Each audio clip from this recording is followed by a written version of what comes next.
Avui, seguint en aquesta línia, presentem a un altre dels candidats, és Xavi Ródenas. Xavi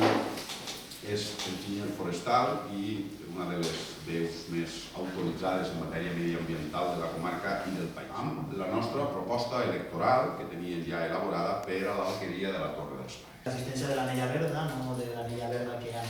volgut vendre en aquests últims mesos, sinó una anella verda que existeix, que és un programa del Departament de Medi Ambient, que és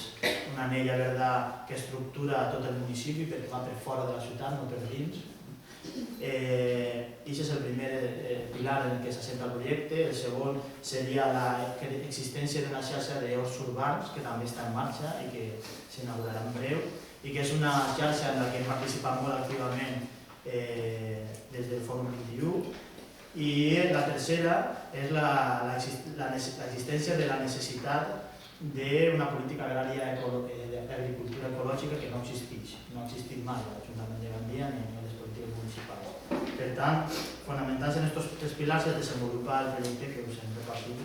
i que ara presentem. Es tracta de crear a l'alqueria de la Torre dels Pares una escola de llauradors i de llauradores, el Parc Agrari de Gandia,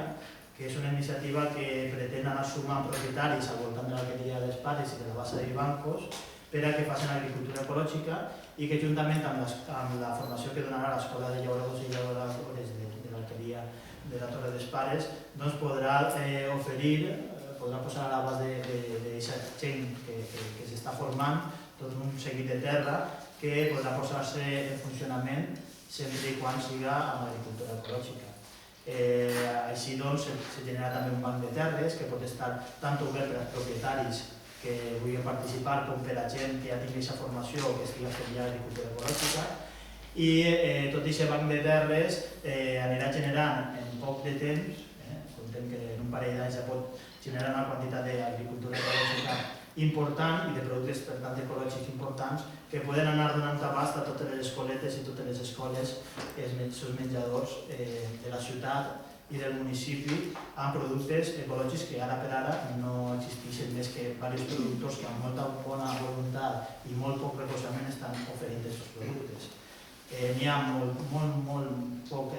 producte ecològic i molta demanda, per tant pensem que això és una solució molt viable i molt ben estructurada per a poder començar a donar solució a aquesta gran demanda que existeix al nostre municipi. Sense cap dubte, si n'hi ha diners en l'administració pública, tant espanyola, europea i fins i tot valenciana, que n'hi ha pocs, és en polítiques actives de treball, és on estan quedant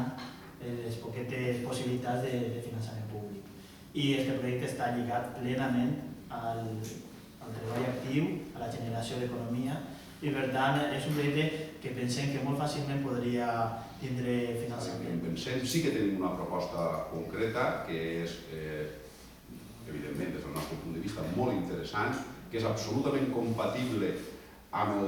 l'edifici i amb el seu ús històric i sobretot també molt interessant de cara al futur, noves fórmules i començar a,